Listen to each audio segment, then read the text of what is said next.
Did you know that in logistics, up to 30% of transportation miles are driven inefficiently? That's not just wasted fuel, it's wasted money and unnecessary CO2 emissions. Many companies think sustainability means making trade-offs: higher costs, slower operations, and lower service levels.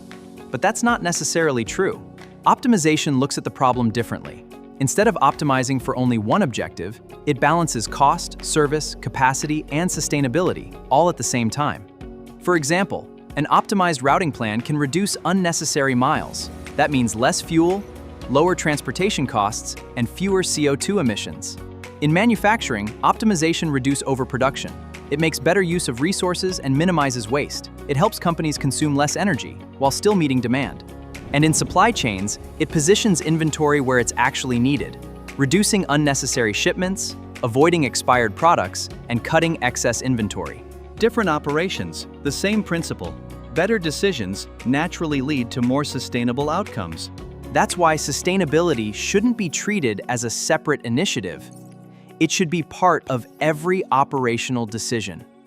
At DecisionBrain, we use mathematical optimization to evaluate thousands of possible scenarios to find decisions that improve business performance while reducing environmental impact.